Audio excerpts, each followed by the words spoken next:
Assalamualaikum warahmatullahi wabarakatuh. Ya, kembali lagi di channel Dede Lutfi Hidayat. Ya, pada kesempatan kali ini saya akan berbagi triks dan tips ya, bagaimana sih cara mengerjakan LK 1.2 eksplorasi penyebab masalah untuk bapak dan ibu guru yang sedang mengikuti PPG. Ya, di sini di LK 1.2 itu ada 4 kolom ya. Nah, ini yang pertama ada nomor, kemudian yang kedua masalah yang telah diidentifikasi, kemudian hasil eksplorasi penyebab masalah, dan yang terakhir adalah analisis eksplorasi penyebab masalah. Nah, untuk kolom yang kedua ini, masalah yang telah diidentifikasi ini tinggal copy paste pada LK 1.1 pada kolom yang tengah ini. Nah, pada kolom yang ini. Nah, ini tinggal copy paste dari LK 1.1. Kemudian untuk hasil eksplorasi penyebab masalah ini ada 3 ya. Yang pertama hasil kajian literatur, ini hasil kajian literatur. Kemudian yang kedua itu ada wawancara dengan rekan sejawat, boleh rekan sejawat, boleh kepala sekolah ataupun pengawas. Kemudian yang ketiga adalah wawancara dengan ahli atau pakar pendidikan. Nah, di sini untuk pakar sendiri biasanya boleh misalkan teman atau kepala sekolah ataupun pengawas yang sudah memiliki gelar S2 ataupun boleh dosen dan sebagainya, seperti itu.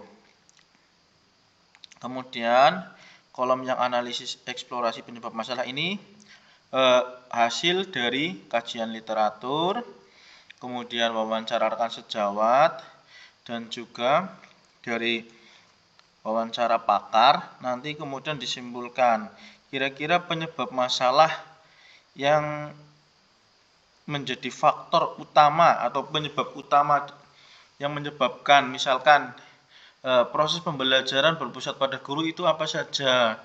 Nah, itu nanti dipilih yang kira-kira pas menurut permasalahan yang dialami oleh bapak dan ibu. Nah, di sini bagaimana sih cara mencari hasil kajian literatur? Nah, untuk mencari hasil kajian literatur sendiri itu boleh dari artikel, jurnal, maupun dari buku. Untuk yang kedua, ya ini untuk wawancara. Untuk wawancara ini biasanya ditekankan faktor penyebabnya. Faktor penyebabnya itu apa? Ya, boleh ditanyakan misalkan tentang pertama ya tentang pernahkah Bapak atau Ibu mengalami permasalahan tentang pembelajaran yang berpusat pada guru, misalkan seperti itu. Misalkan oh iya pernah. Nah, kemudian ditanya pandangan menurut Bapak atau Ibu pandangannya bagaimana terkait masalah tersebut. Nah, setelah itu baru ditanya kira-kira penyebabnya apa sih yang menyebabkan pembelajaran masih berpusat pada guru atau teacher center. Nah, baru setelah itu ditulis. Nah, setelah itu baru dianalisis oleh Bapak dan Ibu, kemudian nanti hasilnya ditaruh di kolom terakhir. Untuk kajian literatur, bagaimana sih cara mencarinya? Nah, di sini saya punya cara ya, yaitu menggunakan Google Scholar atau Google Cendekia. Ya, disimak baik-baik video berikut ini.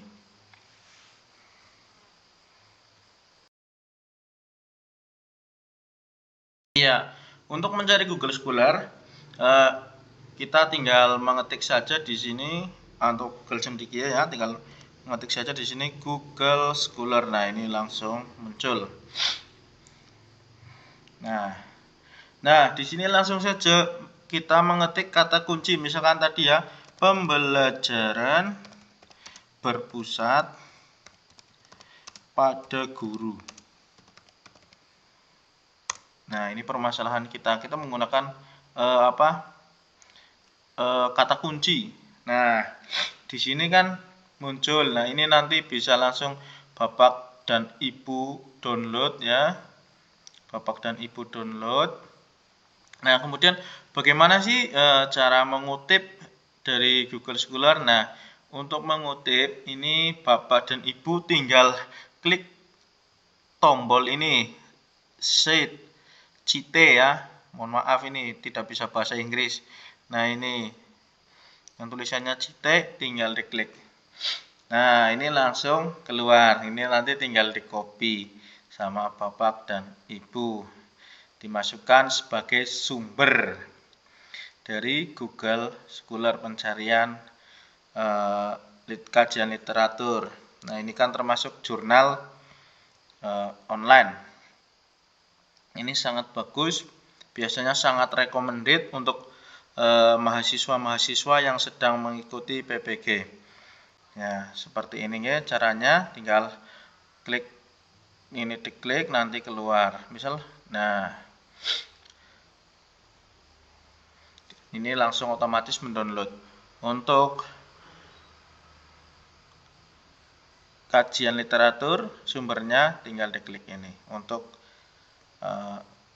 mengutip karya siapa sih, sumbernya mana, nah ini tinggal klik tadi menu sheet. Ya, lanjut ke LK 1.2. Ya, nah ini langsung ya kasih contoh, misalkan proses pembelajaran berpusat pada guru. Lah, setelah kita mencari di kajian literatur, setelah kita download, kita baca sih penyebabnya apa.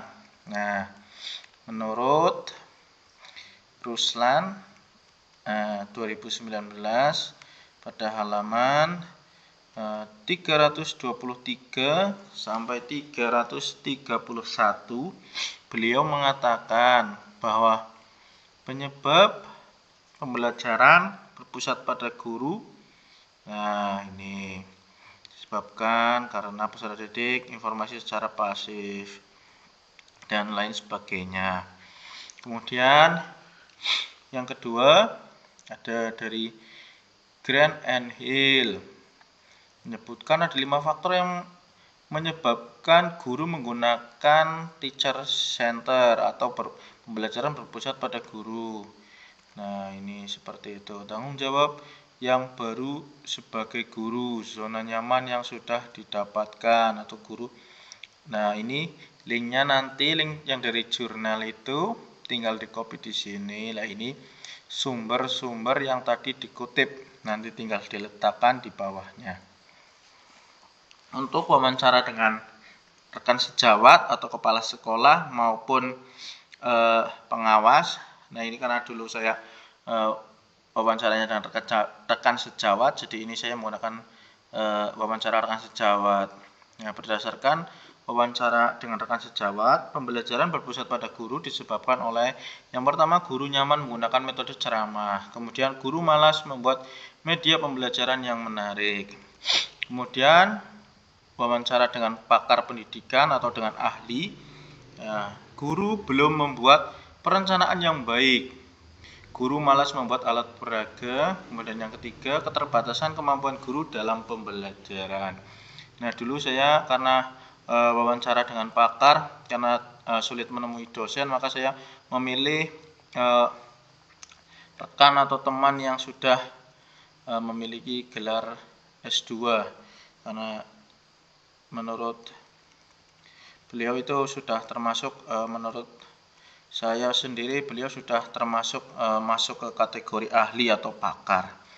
Nah, selanjutnya di kolom ketiga dari hasil literatur tadi, kemudian wawancara rekan sejawat dan wawancara ahli ini kemudian kita analisis ya, dari hasil-hasil tersebut mana sih yang benar-benar menjadi masalah utama atau penyebab utama yang membuat pembelajaran masih berpusat pada guru di kelas kita. Nah, hasilnya seperti ini. 1. guru sudah nyaman menggunakan metode pembelajaran yang konvensional atau menggunakan metode ceramah. Kemudian guru kurang percaya diri menggunakan teknologi ketika pembelajaran. Maksudnya kurang percaya diri menggunakan seperti pembelajaran seperti LCD proyektor, menggunakan Canva, dan lain sebagainya. Kemudian yang ketiga, guru kurang antusias dalam membuat media pembelajaran yang menarik. Kemudian yang keempat, guru belum mampu membuat perencanaan pembelajaran yang baik. Itu contoh permasalahan yang pertama. Kemudian contoh permasalahan yang kedua, di sini terkait tentang minat baca siswa rendah. Nah, kemudian di Google Scholar tinggal diklik saja kata kuncinya ya, minat baca siswa rendah. Kemudian dicari seperti tadi. Nah, nanti keluar hasilnya. Setelah itu baru kita download. Nah, ini menurut kajian literatur, menurut Hapsari dan kawan-kawan pada tahun 2019 halaman 371 mengatakan bahwa faktor yang mempengaruhi minat baca siswa rendah yaitu ada dua, faktor internal dan faktor eksternal.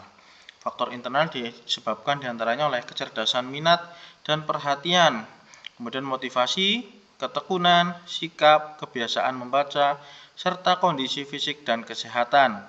Untuk faktor eksternal diantaranya disebabkan oleh faktor perpustakaan yang seadanya, bahan bacaannya kurang, bahan bacaan yang sudah usang atau bukunya yang sudah lapuk, kemudian rendahnya dorongan dari guru jarang memerintahkan siswa untuk membaca, tidak adanya dorongan orang tua, dan tidak adanya pembiasaan membaca. Jadi tidak ada pembiasaan membaca oleh guru.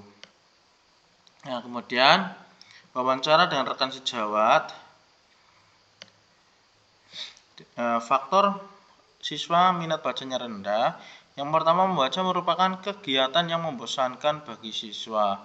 Kemudian bahan bacaan kurang menarik karena mungkin kurang adanya gambar. Kemudian yang ketiga, siswa tidak memiliki motivasi untuk membaca. Sedangkan wawancara dengan ahli atau pakar, faktor yang pertama yaitu yang menyebabkan minat baca siswa rendah. Yang pertama, bahan bacaan yang tersedia masih terbatas.